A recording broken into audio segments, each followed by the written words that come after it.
So think about this for a second. A totally fabricated story about, like, a dragon will physically rewire your board of directors' brains faster than a perfectly accurate spreadsheet of your quarterly earnings. Right, which sounds completely backwards for a professional setting. Totally backwards. I mean, let that sink in. You spend, what, weeks aggregating metrics, building out these 50 slide decks, making sure every fact is objective? Oh yeah, checking every single cell in Excel. Exactly. And yet, within maybe 3 minutes of that data-heavy presentation, the room just completely zones out. They're checking their phones? Yeah, checking emails, staring into space.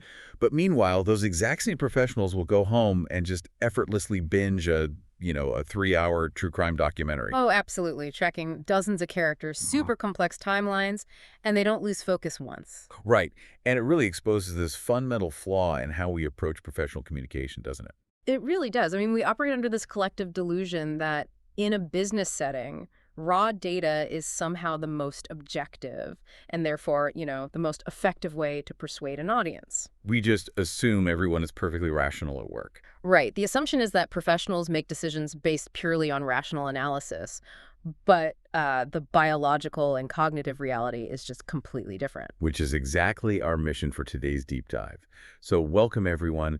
We've gathered this really fascinating stack of sources spanning neuroscience, behavioral psychology, and strategic communications. Some really incredible research in here. Yeah, we're looking at studies from neuroeconomist Paul Zak, fMRI research from Yuri Hassan over at Princeton, and the dual-process psychological models of Daniel Kahneman. Heavy hitters, basically. For sure.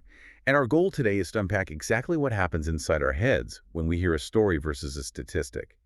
And more importantly, to give you, the listener, a practical toolkit for leveraging this narrative architecture in your own leadership. Yeah, because to really understand this, we have to look under the hood. Like, let's compare what happens in your brain when it processes raw data versus a narrative. Okay, let's do it. What happens with the data?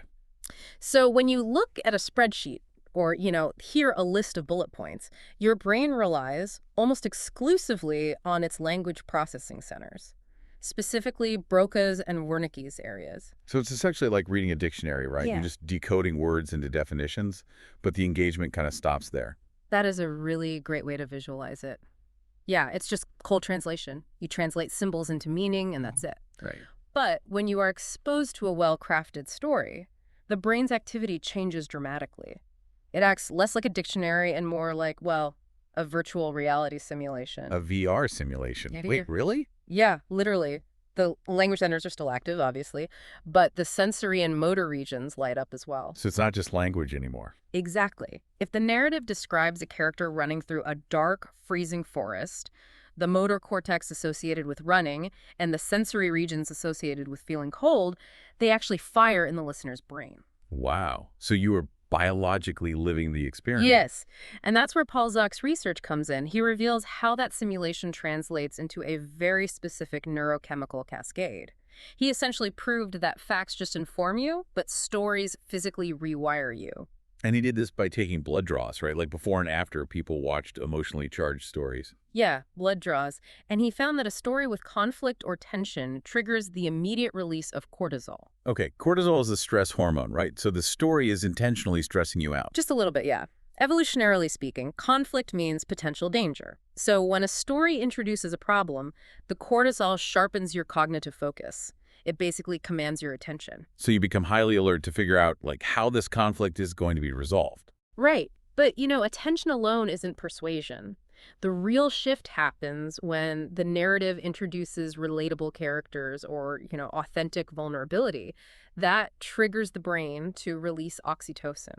Oxytocin. I've heard that called the cuddle hormone, or like the trust chemical. Yes, exactly. It's the chemical foundation for empathy, trust, social connection.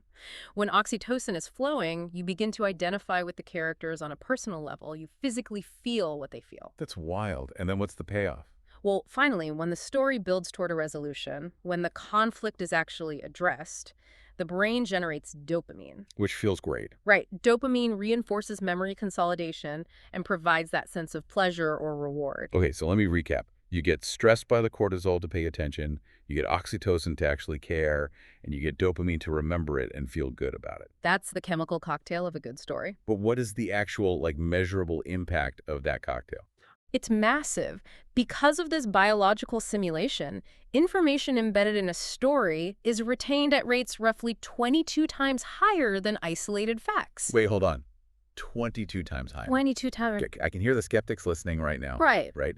Because raising money for a charity or watching a movie, that's naturally emotional. Yeah. But I'm presenting, I don't know, supply chain logistics on Tuesday. Right, right. Are you telling me I need to craft a hero's journey for a supply chain?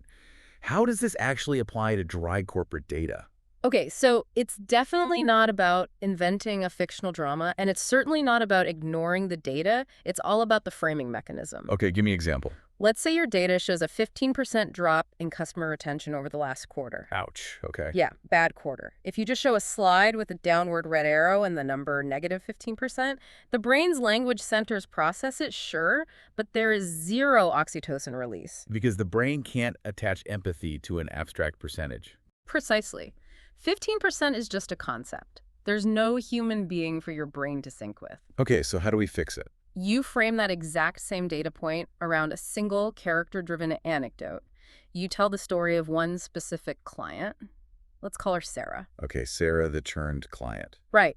You describe her specific business, the exact moment she struggled with your software interface during a critical deadline, how frustrated she felt, and how she ultimately migrated to a competitor. Oh, I see. That human scale triggers the oxytocin. Exactly. The brain is wired to care about Sarah's struggle. You still show the 15% metric, obviously, but the anecdote acts as a vessel that makes the data biologically meaningful. And Zach's research proved this actually drives decisions, right? It drives real-world, costly decisions. He found that narrative-driven oxytocin spikes increased charitable donations by 56% compared to a control group. 56%. Yeah, the emotion drives the action, and the data just justifies it. Okay, that makes so much sense for what's happening inside one individual's head. Mm-hmm. But, you know, when I'm in a boardroom presenting a spreadsheet, I often feel like I'm talking to a brick wall. Like everyone is in their own little world. Oh, absolutely. They are in their own worlds. But then, when someone tells a good story, the energy in the room completely shifts. It feels unifying. What is actually happening between the speaker and the listeners? So this is where we get to look at the fMRI research conducted by Yuri Hassan at Princeton.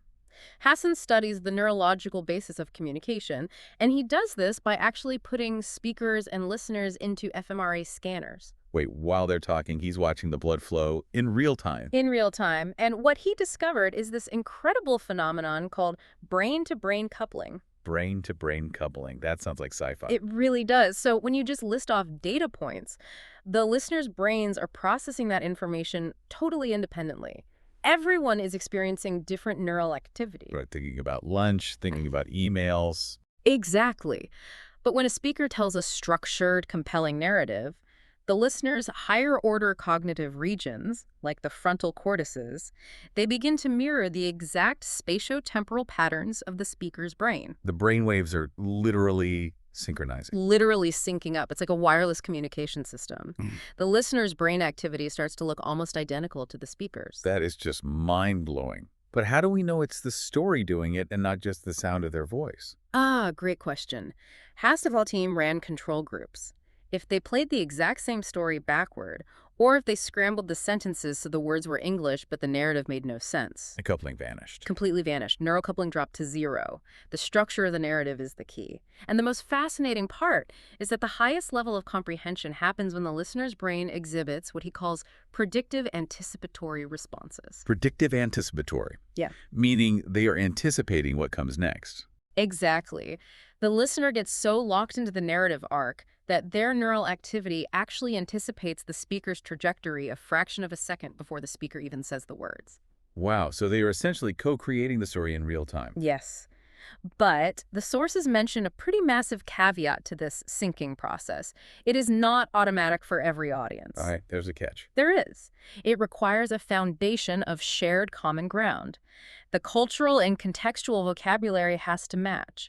The researchers use the phrase hackney carriage as a prime example. Hackney carriage, like the cars in London. Exactly. If a speaker in London is telling a story and says hackney carriage, a local listener's brain instantly retrieves the image of an iconic black cab. The narrative flows, the neural alignment continues. But if an American hears hackney carriage, I mean, the brain just stops. It draws a total blank. Right, and in that exact moment, the neural coupling breaks. The listener's brain gets stuck trying to decode the unfamiliar term while the speaker has already moved on. Oh, wow. So knowing your specific professional audience's vocabulary, their internal culture, their daily context, it isn't just polite communication advice. Not at all. It is a biological necessity for establishing neural connection.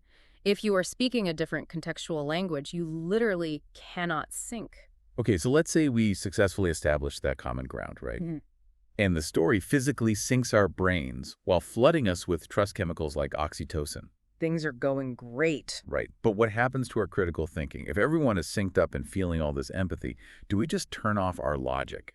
That is the dangerous part. Yeah, I mean, we really need to understand how stories interact with our logical defenses to grasp their true persuasive power. So to unpack that, we turn to behavioral psychology, specifically Daniel Kahneman's dual process model of the brain. He divides our thinking into System 1 and System 2. Right, thinking fast and slow. Yes. System 1 is our fast, automatic, intuitive, highly emotional mode of thought. System 2 is the slow, analytical, calculating, critical mode. Let me see if I can visualize this. It sounds almost like a high-end nightclub. Okay, I like where this is going. System 2 is the strict bouncer at the door with a clipboard. When you present raw data or a complex argument, the bouncer stops it at the door. It scrutinizes the info, asks for ID, looks for logical flaws, demands proof. That is a very accurate analogy. System 2 is highly skeptical, and it takes a lot of cognitive effort to operate. Right. But a story acts like a VIP pass. Exactly. It uses System 1 to confidently walk right past the bouncer without even getting checked. It totally bypasses the friction. And the psychological mechanism that allows this VIP access is called cognitive ease. System 1 heavily favors familiarity and coherence. Meaning if it sounds good, it gets in. Pretty much. When a narrative is structurally sound, meaning it follows a clear cause and effect sequence, System 1 processes it effortlessly. And here's where the brain is incredibly vulnerable. It routinely mistakes that feeling of processing ease for truth. So because the story is just easy to follow, the brain subconsciously thinks, oh, this feels familiar, so it must be accurate. Yes. The feeling of structural familiarity temporarily softens the logical veto of System 2. You are lulled into a state where you accept the premise simply because it feels right structurally and emotionally. Which is fascinating, but honestly pretty terrifying when you look at how this cognitive architecture can be exploited. Oh, it's widely exploited. Because if stories bypass the logical bouncer, that completely explains why misinformation is so incredibly sticky. The sources point to an MIT study showing that on social media, false news spreads 70% faster than factual reporting. 70%. And it spreads faster because of the negativity bias. Outrage, fear, divisive content, those are potent triggers for System 1. Because the algorithms don't care about truth. Right. Not at all. The algorithms that govern these platforms evaluate engagement. They reward whatever keeps System 1 active. Organizations use micro-targeting to test exactly which narrative frame will bypass your specific logical bouncer by playing on your deeply held anxieties or values. That's dark. And there's a concept in the research called the sleeper effect that really highlights how deep this goes, right? Wow, the sleeper effect is fascinating. So if you read a tabloid headline or a story from a source you explicitly know is unreliable, your brain initially tags it with a discounting cue. To yourself, okay, this is fake. But over time, the persuasive power of that story actually increases. Right. Because the brain's memory systems process the narrative and the discounting cue totally differently. The vivid, emotionally charged narrative is stored very deeply. This is the dopamine. Exactly. Yeah. While the discounting cue, that little mental post-it note that says this isn't real, that fades very quickly. So 3 weeks later, you forget where you heard the information, but you remember the story vividly. It just becomes part of your accepted reality. Wow. So if you're listening to this right now, you're probably feeling a little uneasy. Like, are we just sitting here talking about how to ethically manipulate people? I mean, that is a completely natural reaction. But it requires a shift in perspective. Understanding these mechanics is the foundation of what communicators call defensive storytelling. Defensive storytelling. Yes. In an environment saturated with information disorder, relying solely on facts is just a losing strategy. Because the facts get stopped by the bouncer, while the misinformation uses the VIP pass. Precisely. Presenting better facts is statistically proven to be insufficient against a compelling false narrative. To combat misinformation, you have to tell better, more structurally sound, and more inclusive stories. You have to fight fire with fire. Exactly.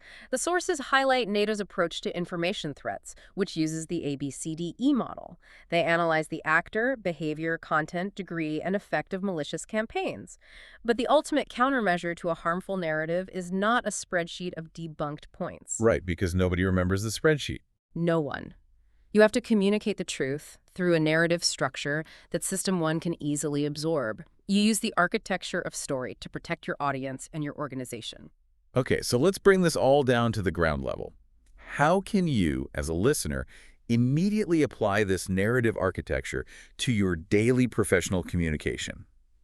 Our sources provide some very specific tactical constraints. Yes, very actionable stuff here. First up is the 15-second rule. Based on Zach's research into attention and cortisol, you have exactly 15 seconds to grab the brain's attention before it tunes out. That is a very small window. Very small.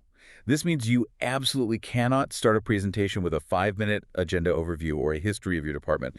You have to start with the hook. The conflict must be immediate. If you don't spike that cortisol right away, you've lost them. Totally. Now, the second constraint is human scale, which we touched on with the Sarah anecdote. But I really want to workshop this. Let's say I have a completely dry corporate metric. My slide says, we reduced server downtime by 12% this quarter. How do I apply human scale to that? Okay, so you have to find the person who suffered when the servers were down. Okay. Instead of leading with the 12%, you say, I want to talk about Bob. Bob is our lead IT manager. 2 months ago, at 3 a.m. on a Sunday, Bob's phone rang. Our primary servers had crashed during our biggest client's product launch. Bob spent the next 14 hours locked in a freezing server room, missing his daughter's birthday party, desperately trying to patch a failing system. Oh, man, poor Bob. Right. And then you say, we realized we could never let that happen to our team again. So we implemented a new protocol, and I'm proud to say we've reduced downtime by 12%. Wow, that is entirely different. I actually feel bad for Bob. The 12% is no longer just an abstract number. It represents Bob getting to go to his daughter's birthday party. Exactly. You've provided the oxytocin trigger. Okay, the third constraint is value threading. The sources say you should identify 1 to 5 core values and weave them into the subtext of the story. Right. But how do you actually do that without just loudly stating, we value integrity? Right, you can't just slap a value on a slide. You show it through the decisions your characters make in the narrative. Show, don't tell. Exactly. In the story about Bob, the subtextual value is that the company prioritizes the well-being and work-life balance of its employees. You didn't have to say, we value our team. You demonstrated it by showing that Bob's missed birthday party was the actual catalyst for a major infrastructure investment. Ah, so values are proven by what a character is willing to sacrifice. Yes, exactly. It's about the choices they make under pressure. That's brilliant. Okay, but what about different formats? We aren't always giving a formal, structured presentation. How do we manage this across different professional audiences? It scales based on the medium. If you are delivering a long-form presentation, say a 1-hour keynote, you really have to manage the audience's cognitive load. Because you can't just keep their cortisol spiked for an hour. Right. Constant high tension will just exhaust the brain. So you employ multi-threaded narratives. You introduce your primary conflict, but then you weave in secondary storylines that start at a lower tension level. This modulates the cortisol spikes, giving the audience moments of cognitive relief before building back up to your main resolution. Makes sense. And for quick encounters, like meeting someone for the first time or, our digital presence. For your digital presence, you pull key sentences from your core origin story and embed them in your LinkedIn profile or your professional bio. So they see the story before they even talk to you. Exactly. The research indicates that people actively search for narrative context before they take a meeting. They want to know the human being they are about to speak with long before they care about the product you are selling. Which leads right into meeting intros. I love the idea from the sources of practicing a tight 60-second anecdote. Oh, that's crucial. Yeah, if you walk into a workshop or a sales call and deploy a quick human struggle and resolution right out of the gate, you immediately establish emotional rapport. You are actively priming the room for that brain-to-brain coupling before you ever open a spreadsheet. I would actually pose this directly to you, the listener. Think about your next big pitch, your next team update, or your next client meeting. Look at your opening slide or your opening remarks. Are you leading with a bulleted list of aggregate metrics? Or are you leading with a human struggle and a resolution? because the biological science is abundantly clear on which one will actually drive decision-making. It really is. When we pull all of this together, it demands a complete paradigm shift. We have to stop viewing stories as soft skills or, mere entertainment. It's not just fluff. No, narrative is a biological imperative. Yeah. Is an evolutionary default mode of thought that literally physically syncs our brainwaves with the people around us. It releases a potent cocktail of neurochemicals that command attention, drive trust, and rewrite our memory. Facts and data are essential for informing, obviously, but stories are the only mechanism capable of restructuring belief systems. Beautifully said. Which brings us to a final, provocative thought to leave you with today. We have spent this whole deep dive exploring how our brains are biologically hardwired to crave a clear narrative arc. Right. A setup, a conflict, and a satisfying resolution. It is fundamentally how we make sense of the world. But what happens when we face prolonged periods of ambiguity in our own careers or personal lives? That's a great question. Right. What happens when you are stuck in the messy middle of a narrative where the conflict is just ongoing and the resolution isn't clear at all? That is the true test of narrative intelligence. Exactly. So consider how you can use the power of narrative framing, not just as a tool to persuade a boardroom, but as a framework to mentally organize and find meaning in your own ongoing unresolved challenges. Because ultimately, you aren't just telling stories to your audience. You are the author of the story your brain is telling itself. Couldn't have said it better. Thanks for joining us on this deep dive, everyone. Until next time.